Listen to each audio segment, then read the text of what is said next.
ना कोई राजा ना कोई तानाशाह, भारत को चलाता है एक ही किताब, संविधान। 1947 में आज़ादी के बाद भारत को एक मजबूत सिस्टम चाहिए था। तभी डॉक्टर भीमराव अंबेडकर और उनकी टीम ने मिलकर बनाया भारत का संविधान। ये संविधान हमें देता है हमारे अधिकार, जैसे बोलने की आज़ादी, बराबरी का हक और न्याय, और साथ ही दिखाता है हमारी जिम्मेदारियां भी। सोचिए, अगर संविधान ही ना होता तो ना बराबरी हो पाती, ना इंसाफ हो पाता, ना सही नियम ले पाते।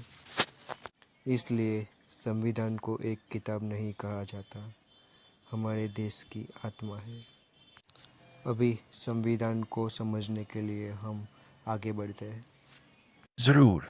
मैं article 94 of the Indian constitution को एक हिंदी कहानी आधारित तरीके से विस्तार से समझाता हूँ, ताकि आपको आसानी से याद भी रहे और समझ भी आए।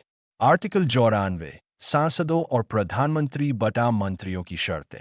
संवैधानिक भाषा में आर्टिकल 94 कहता है कि Lok Sabha, house of the people के सदस्य और प्रधानमंत्री या किसी मंत्री का पद उनके संसद सदस्य होने से जुड़ा है। यदि कोई मंत्री या प्रधानमंत्री संसद का सदस्य नहीं है, तो उसे 6 महीनों के अंदर सदस्य बनना अनिवार्य है। अगर वह 6 महीनों में सदस्य नहीं बनता, तो वह मंत्री या प्रधानमंत्री का पद खो देता है। कहानी आधारित समझ। कल्पना कीजिए एक छोटे गांव का नाम संसदपुर है। यहाँ हर गांव का प्रमुख गांव वालों के द्वारा चुना जाता है। प्रधानमंत्री बनने का सपना। गांव का युवा रामू बहुत होशियार और मेहनती था। गांव वालों ने उसे गांव का प्रधानमंत्री चुन लिया। लेकिन समस्या यह थी कि रामू अभी तक गांव के प्रतिनिधि, सांसद नहीं बने थे। सुरक्षा की शर्त। गांव के नियम संविधान के आर्टिकल 94 जैसे के अनुसार प्रधानमंत्री बनने के बाद रामू को 6 महीनों के भीतर प्रतिनिधि चुना जाना जरूरी था। यदि वह 6 महीने में चुना नहीं जाता, तो वह प्रधानमंत्री के पद से हटा दिया जाएगा। रामू का प्रयास।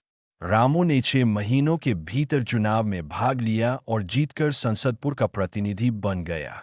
अब वह संविधान के अनुसार प्रधानमंत्री पद पर बने रह सकते थे। मुख्य बिंदु की पॉइंट्स।